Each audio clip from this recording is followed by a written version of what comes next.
Well, Mr. Hanks, how the devil are you?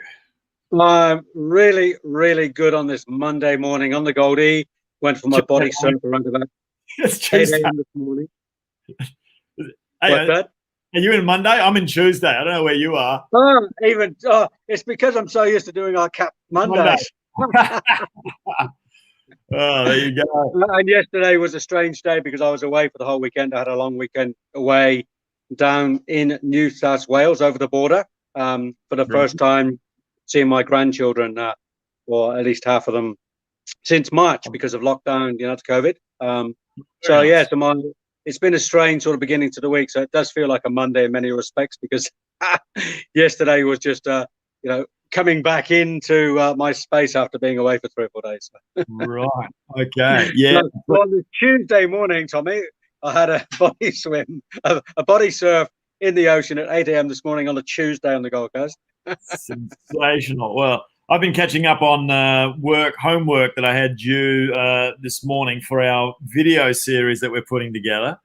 Yeah, I was up at like 5 o'clock or something, and my usual physical routine. I thought, nah, just move that aside for today. Allow a bit of flexibility, right? Yeah. No beating yourself up to go. Just focus. I'm in the zone. I feel it. Let's do it. So yes, we're busy putting finishing touches, and we're on a deadline for end of this month to have our 12-part mini training series all ready to go for our corporate alchemist project. In fact, the group members first. They're going to get a special promo rate and get a first look. So yeah. But my weekend as well. I think it was a switch off. It was actually a really good weekend. Mixing it with a number of friends. I went to a thing called the Paradigm Shift Summit, and we're always talking about shifting paradigm, right, Adrian? Into the new paradigm. And wow, when you get in there with a bunch of like-minded people, as far as like where they are in their lives, there's it was interesting to just hear and feel the same. We're going to be talking about feelings in this episode, but of where things are shifting and shifting at speed right now, right? Yeah. And like, how do you handle that in business? How do you handle that within yourself first, and with those you're connected to? And we're still like this thing happening over in the US, which is affecting the whole world, and it will, and what decisions get made there. But wow, isn't that becoming a real tug of war? It's certainly stirring up the feelings, Tommy, isn't it, for many Isn't it? people? Isn't it? And Right. when those feelings get stirred, things start to happen biochemically in the body, of course, in the brain, in the mind, in the all the realms of being human, the physical, the emotional, the mental, even the spiritual, because Right. those feelings can overtake us sometimes and can take us on quite a wild ride, can't they? Um, totally.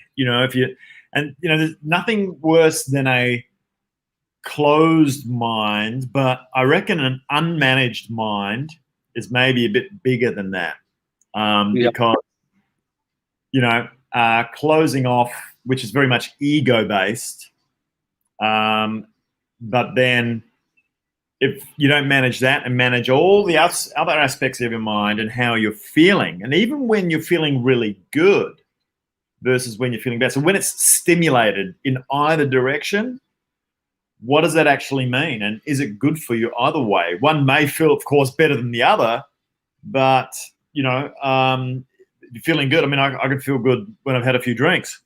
My GABA in my brain is sort of like increased, and it's creating less anxiety. And I tend to be more of an anxious health type because thinner people, ectomorphs, tend to be that way, right? They're always on the lookout for danger, more so than, ones that are bigger and heavier and, are about protecting family. We're about protecting ourselves to begin with, but we've got great strategic minds that can be used to help many others.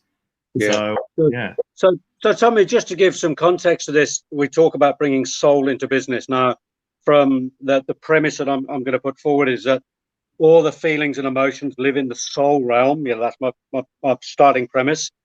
Right. So really then what we're saying, if we're trying to bring soul into business, can we state that we're also trying to bring feelings and emotions into business Well, from that premise.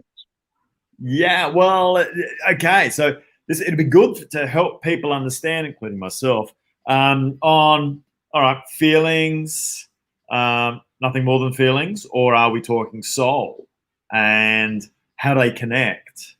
You know, what's the scope? If I'm going to get very businesslike, of a soul, and what's the scope of feelings, and how do you kind of use both in your daily life, be it personal, be it business? You know, do you treat them differently?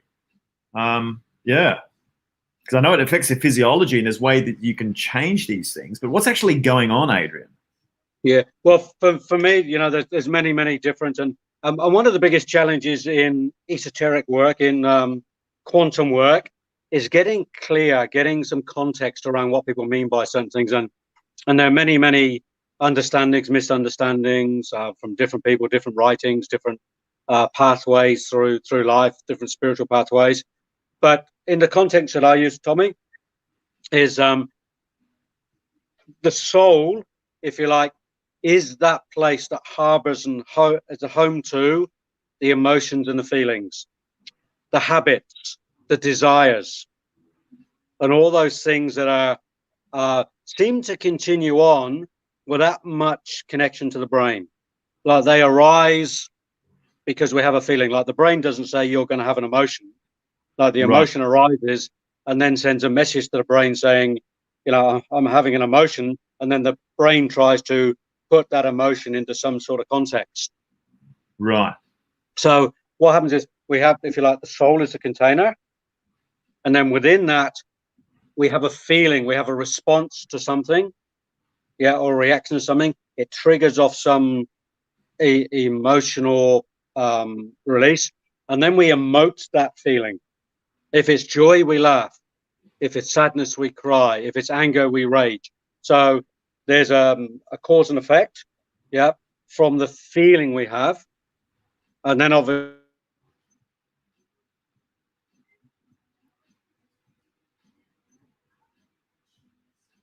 Oh, I think we've lost Adrian. I'm wondering whether he got a phone call. So we've got him frozen there right now, and let's see if we can bring him back. We might have to remove him and get him back. So just bear with me while I,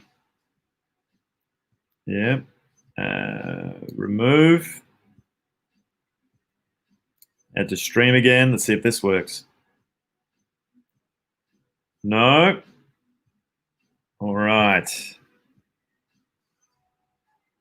Move Adrian Hanks, and I think we'll bring him back in just a moment. But you know, like my experience as I'm multitasking here.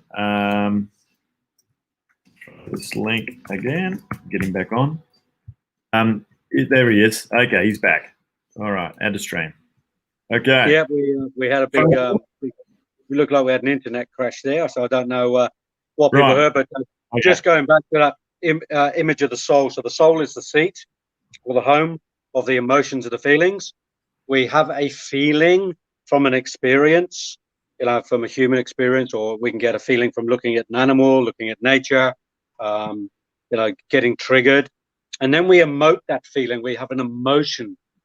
And then that emotion sends a chemical message through the body to the brain.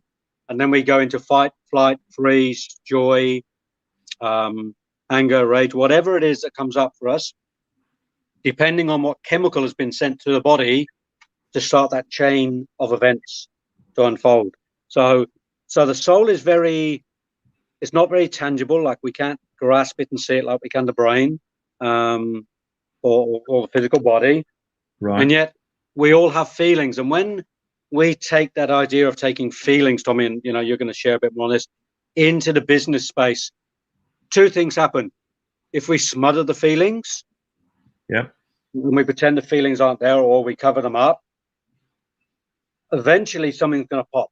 You know, it's like a pressure cooker. the emotion's going to get pushed down, pushed down, pushed down, pushed down. Like, you know, if we push down anger for too often, eventually anger's going to pop. Right. Yeah. Right. So there's two forms. You know, we either express or we depress. Right. We express or we depress, and if we keep depressing, Yep. at some point it's going to pop. So having some emotional intelligence, and we've shared this a few times previously on other shows, having emotional intelligence in the workplace is so important. Right. How to deal with those emotions when they come up, the positives and the negatives, Right. the joy and the angers. And I want to come back to you with a question, Tommy. You know, how does that really affect the body? But more importantly, how does it affect the workplace when those feelings are not addressed? Right. So just to put a final touch on it then with the feeling versus emotion, I mean, the emotion's like the end kind of result, right? It manifests in the form of an emotion, I guess. Yeah, so the emotion is the action or the release of the feeling. The expression of, right. Okay. Yep. So we have a feeling and then we release it by emoting that feeling into an emotion. Into an emotion. All right. And of course, I come from a background being Mediterranean where they're pretty good at expressing emotions. You know, and then you move to more of a, dare I say it, you know, maybe English. You know, not being pick on the English again. Pick on the bloody English. Always picking on the. Even took over the palace, you Greeks, you know. We did, jeez. It's not that many of us. You pack a punch, you know. But you took over the palace in London, you know. I mean, not a bad move for a Greek. Right, there we go. Hey, yeah, exactly. You know, infiltrated. So the good old Duke. So if we are feeling something and it's not coming from the mind, because you could think something and then a feeling comes through, but also there's times when you're not consciously thinking it and a feeling comes from, it feels like nowhere, would you say? Then what's the difference? It does come from somewhere. It comes from the interaction of the sympathy or antipathy.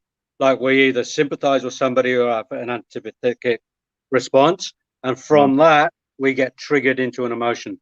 So if I meet something that's joyous, I emote joy. If I meet something that's a bit negative, I then omit or emote that feeling from that connection. So feeling nearly always arise from an experience. Right. Okay. And so this is going to be going through your head, and it's either going to be through your five senses. So you're talking about externally, right? Yeah. Or, and the subconscious doesn't know any difference, or you're thinking it up in your conscious mind, or it's for some reason it's popping out of your subconscious, although I would think that's in relation to something happening externally. Yeah. So, okay. So we've got these things called feelings that are coming from different places and different causes as to why. Yeah. And you can get into this sort of habit. I mean, you know, we've spoken about this many times where it's connecting in, being in survival. It's going to go and check your amygdala. It's going to check the database to say, oh, this situation looks like this, right? Feel bad. Danger, Will Robinson. Holy crap. You know, this form of like insecurity, anxiety, or whatever comes in the maybe the somatic area there around the stomach. Now, would you call that a gut feel intuition, or would you say, no, it's just a negative emotional history that you have for a situation that you interpreted to look like something you'd had before, and therefore you're now thinking, oh, problem. Yeah. And this is where there's the if you like, soul brain connection. Is the brain we're trying to put it into a context. It'll put it into some box to say, where does this fit? Where does this belong? And it'll squeeze it into some, because the mind has the brain has to make sense of every situation. It has to cognize. Right. So as soon as we get a feeling, in a nanosecond, the brain will put that into a compartment of the brain, you know, fight, freeze, or whatever it is. And then we respond from that message the brain sends to the body to go into action. Now, defense, attack, run, smile, laugh, cry. Right. So that's the message from the brain that tells us to do that, because it's put it into a compartment that has analyzed all that data, from 20, 30, 40 years of life data. It matches, a bit like your data machines, when you're working with your individual clients, all that data comes through. Yep. Right. The brain does the same. It'll put it into a compartment and go, right now, that feeling represents that the closest we can. So then you're going to react. The challenge is, Tommy, is if the brain puts it into a compartment or a box that doesn't quite fit or is new. Oh, no record of. No record of, or a very hidden old record of that might be 30 or 40 or 50 years old. Right. What I call the body memory or the mind memory will still gather that, but often subconsciously and unconsciously. So it matches it, but we can't make sense of it. Even though it's been matched, from the data from 30 or 40 years ago, I'm being chased by a dog, and when I was 3, I was chased by a dog. I can't remember that, but my body memory does. It's still in the database. Right. And then I react to it and go, why am I reacting that way? Yeah. I don't have a memory of being fearful of a dog. Yeah. Right. Right. Because for some reason I don't remember it. But it's the data still in the body. So we've still been put in the box to run. Right. Okay. And if you believe Joe Dispenza,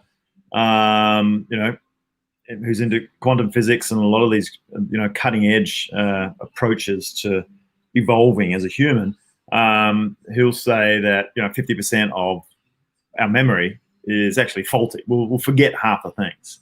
90%. 90%. Well, there you go. Even worse. But we'll paint a picture. And so that's interesting. So that's when you don't remember where it's coming from, or if it did not happen. I mean, we don't like non-predictable stuff too. So we go, okay, we've got no record of this. Danger. Don't go any further, which is what holds people back so much from being themselves, not getting out of their way, so to speak. Part of it.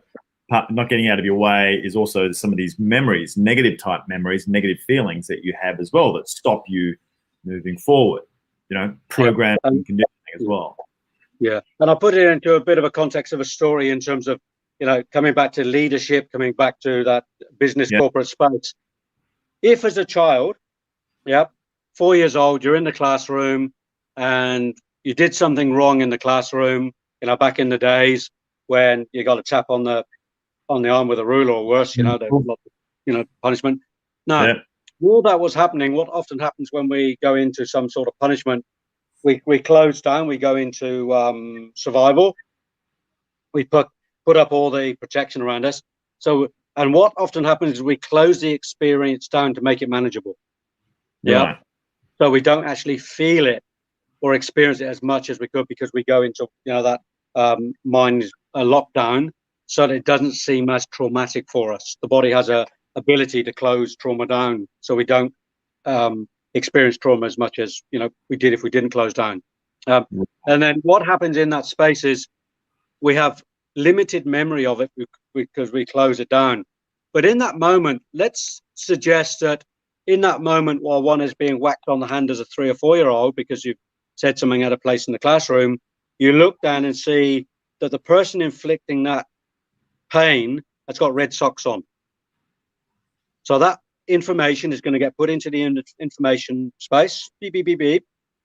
And then you're 45 years old, you walk into the CEO's office to have a conversation because something hasn't gone right in the office. While you're being, put down and put in place, you happen to notice he's got the red socks on. Red socks on. Guess what's going to happen? You're going to revert back to that memory space, behavior space as a 3-year-old. Yeah. This happens all the time, a million times a day. Right. Unconsciously. Right. And this is the point, because when it's unconscious and we don't know what we're doing, we go into conflict. Right. Okay. We go into automatic conflict. Right. Okay. So that's good. So that's giving us a good background on the mechanics of what's going on. Yeah. And how the body and the brain is just trying to survive, right? Totally. And so when I look at, you ask a question about in the business context, I can remember, of course, like all of us, and when you're the leader, you got to look like you've got it all under control, right? And mate, you're gonna have your SHIT together. That's it, right? You got to look like it, right? Not many of us do, but we have a responsibility, and I guess that's what pushes you as a leader and grows you as a leader, is that you will be put in these situations of growth to to move forward and to show leadership, right? Because everybody's depending on you as well, and that can be quite a heavy weight to carry. And they're depending on you for guidance and all these other things. Meanwhile, as a leader, you're getting smashed, especially in middle management. Once you've navigated through that horrendous middle, you get to the top, it becomes a bit of a different game. Different things are, perhaps scaring you, but, you're pretty well sitting on the cream of the cake there, right? But as you're getting hit by these things, these emotions are happening.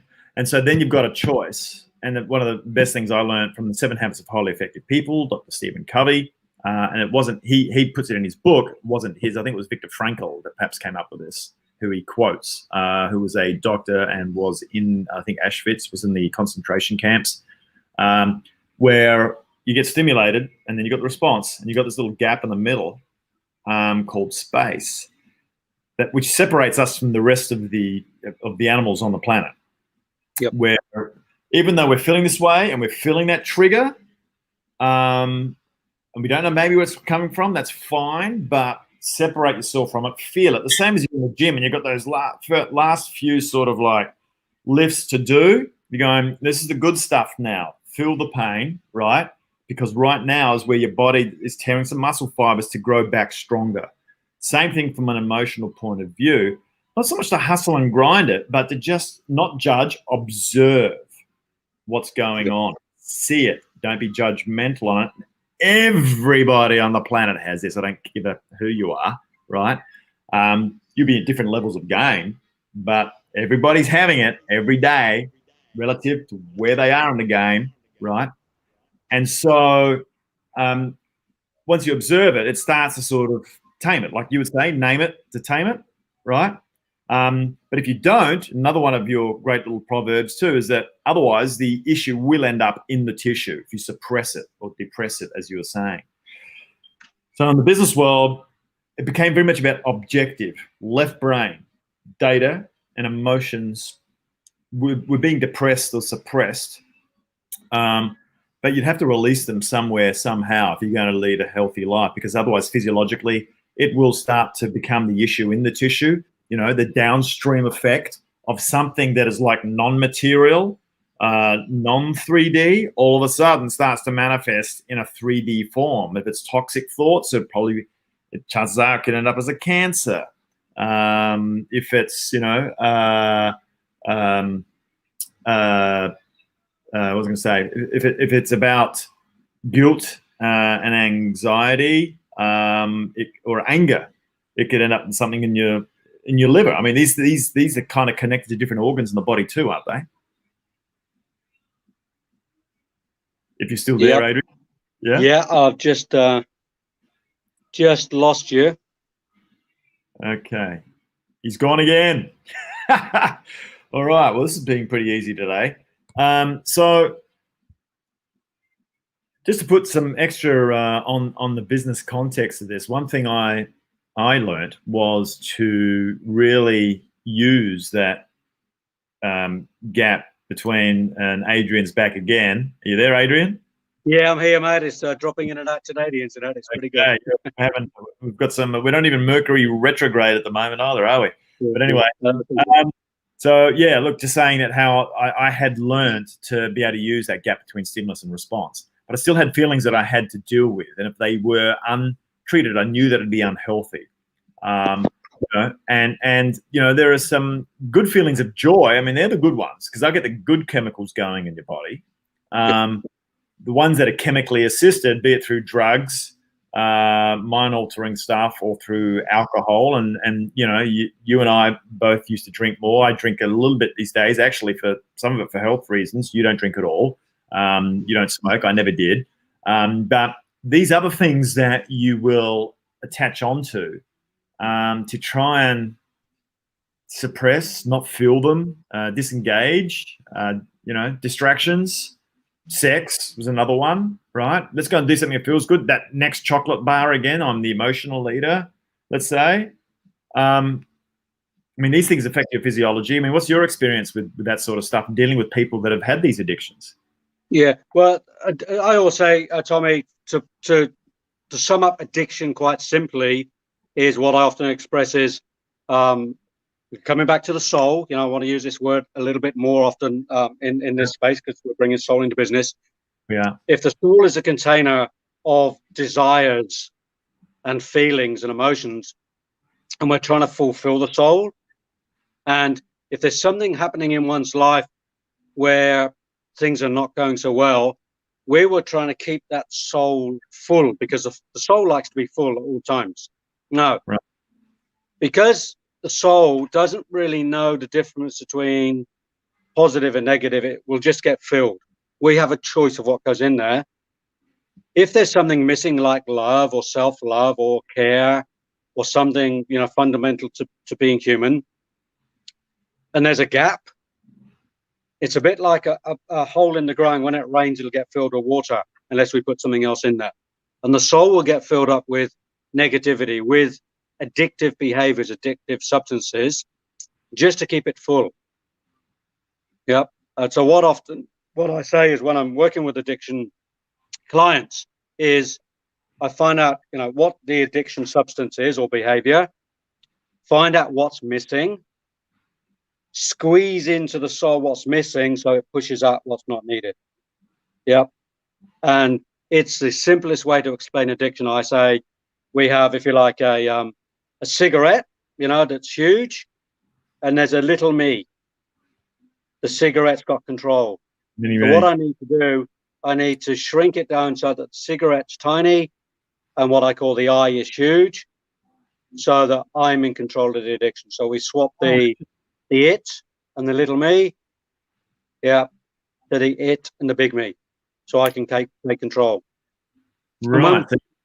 So when we do that change, we can get rid of that old addictive behavior or habit or substance, but there has to be a desire for it. Right. If we do it for somebody else, you know, for my partner, for my kids, for society, it's hard to deal with any addiction. But when we find a desire to change, then the addiction's a bit easier to change. Right. Yeah, because desire is a big part of the soul. So, I mean, desire, and this could have been because of past memories, to me, is like, or learning. So when I hear the word desire, I actually get it sounds like fun, but a negative attached to it as well. That desire's like, if you read of desire in the Bible, for example, not that I'm religious, it's like a bad thing. It's like desiring sex and taboo subjects. Yeah. So can you explain desire and what you mean by that? So when we have a desire for, so yes, it can be negative. Like, I can have a desire for alcohol, I can have a desire for cigarette. Right. Yeah. So it's a need or a want, but it's bigger than that. That desire to feel the soul, like, and people will go to lengths to feel that craving, to feel that desire. You know, craving's a bit like a desire. We crave a substance. We desire a substance. We desire a particular behavior. Yeah, we desire something negative to give us a satisfaction in the soul of something, because the soul cannot be empty. When the soul's empty, we're dead. Right. So it has to be continually filled with something, positive or negative. How do you know you're not just filling a void? Well, in a sense, the soul is a void. It's a big space that just continually needs filling, like continually. It just doesn't stop. Right. And when we stop fulfilling the soul, then that's when, you know, depression sets in, anxiety sets in, the deeper addiction set in, the heavier substance abuse sets in, the real negative behavior set in. And then almost we can cautiously use this word, we become a bit less than human when that behavior starts, because we start acting from a non-moral place. Right. And morality sits in the soul, but Right. it can also be void in the soul.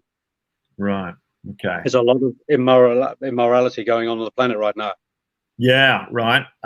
Isn't there? Whoa. It's like, the election is a symbol, I think, representation of what's actually happening across the planet right now. A lot of light is being shed on a lot of things that have actually been there for a long time. But I think humanity, at different levels, people are starting to become aware. They're starting to ask the question. They're starting to see what's going on. And I think this is where the great thing is with what's happening in the election, in that it's really starting to force the hand of a lot of things and a lot of stuff to surface, right? And truth, right?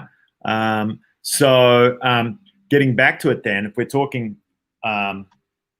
about changing some of these feelings,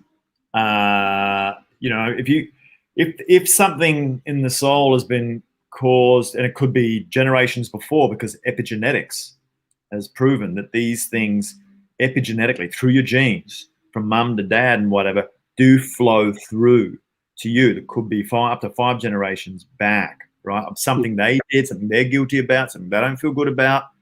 You just have it wired, as you said, in your body. It's in your system, right? It's at a DNA level.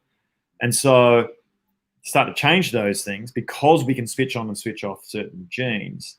The switch box up here is the governor, right? Yep. Of being able to change that, and through the decisions that this is making. And this can do it through, okay, you can put in some distractive substance, smoke, alcohol, whatever in here, or, you're sex addicted or whatever.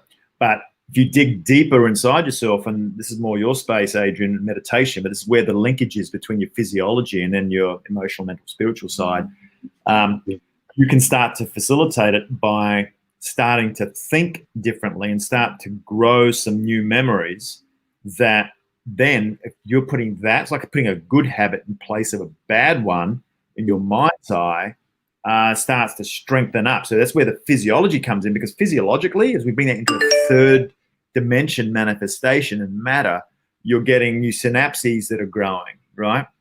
Connecting entrites, and that becomes like a new muscle that you're building up, and the other one starts to prune off, because when that same experience starts to come into the memory, and the brain's sort of going to go into survival mode, or hang on, no, it's like that junction is like that's a pretty thin rocky road. It's like, this one's bigger and stronger. We'll go down this path, which all of a sudden starts to become the new thought connected to an emotion of one that's positive, right? Rather than the alternative negative that it used to be. So that's what's kind of happening physiologically when you're starting to play with those emotional, mental things. Now, to accelerate some of that stuff, once again, meditation is kind of the space you specialize in. You can just start to move. If you are feeling crap about something, go for a walk. Physically move. Why? Because that's your own drug system you can use in endorphins that will get different activity happening in the brain, right? Different neurochemicals that start to kick off, endorphins being one of them, and a great one. Physical exercise. Just go and move. Start moving. Take yourself out of the situation. So sight-wise, you're not being stimulated with the same situation. Physically, you're starting to move. You're getting different endorphins coming through. Go and connect with somebody as well, and connect less than 1.5 meters for some electromagnetic frequency connection, right? Get some love. Get some love. Get some love, right? Call someone, have a chat. It might be one of those cathartic experiences you need to have, where you just need to get it off your chest. Yeah. So it's out, so it's expressed, and I think that is really handy with people that you trust, that are worthy of your trust as well, because then you can also be taken advantage of in those vulnerable situations. Yeah, and when that happens, when we've had that change of belief system, when we've put in a new habit and taken out the old habit, it's almost like in an email box, we put it in the junk section, Right. and then we can hit delete. Delete. So Yeah, it doesn't have to sit anymore in the body or in the mind. We can actually delete that. We can actually get rid of that and move on. But it does take work. Yeah, it does take work. And if we bring this back into the business space for the leaders right now, as that message going forward is, where is the emotional intelligence that you're working with in that space with your staff, with your colleagues, with your clients, with your customers? And where is that unresolved emotional experiences still sitting there that are unresolved, still popping up unconsciously, still affecting behavior and conversation? And the question, the challenge will be, are you ready to go and challenge some of that to have some behavioral change? Right. To have some habitual change. Because if you jump into the new paradigm of emotional intelligence, relationship intelligence, spiritual intelligence, SQ, RQ, IQ, EQ, and spend some quality time in that space, one will leap into the new paradigm. Not step, leap. Yeah, because that means you're jumping over that fear in a way. You're jumping into the fire. And I think consistency, simple things in consistency, like meditation, for example, journaling, are great ways to be able to name the issue before it gets into the tissue as well. Why do I keep feeling that way? Why do I keep doing this as a result, right? And the behavior that's connected to it, right? So, and this is for business. I mean, we're not talking about airy-fairy, angel dust stuff here. If you want to get, if you want to be a higher performer and get into that sustainable peak flow state, you've got to deal with this stuff. You've got to confront it within yourself. You're going to be a real leader, right? Rather than one lazily depending on the authority of your position. And that stuff's starting to change, right? Here's the opportunity. If you got balls, so to say, then show them by facing this one, right? And getting in touch with your feelings. And the funny thing is, your people, and this is where it becomes a bit difficult, how they'll perceive you will change. They go, hey, boss, it's like, what's with the, how come you wanted to have coffee with me today? Or what's going on? It'll be a bit of a shock in the beginning because you're sitting in their perception and interpretation of who you were. And that was your old personality. Had the courage to be bigger than your fear, to go forward, so that, if you win, happy people perform, the business starts to win. It rubs off in the ripple effect to the rest of your people, and they start seeing that example that you're setting, and they'll start to head down the same track that you're, forging as well. And Tommy, they won't just see it, mate. They will feel it. They'll feel it, right? They will feel it. They will feel it. A bit of danger. Hang on, this ain't normal. But then if it's consistent, they'll start to trust it. And they go, wow, he's really changed, or she's really changed. Cool. Connecting. It's getting that connection going for, like you said, the EQ. EQ is becoming passe. Adaptability quotient, we're kind of in there. And then the RQ piece, relationship quotient. That's kind of where it's heading into the, as you've named it, coined it, the spiritual quotient, right? SQ. Yeah. And the QQ, and the QQ. And the QQ? Yeah, the quantum. The quantum quotient. Holy cow. Jeez, we're getting into the stratosphere now. Air's a bit light up there, mate.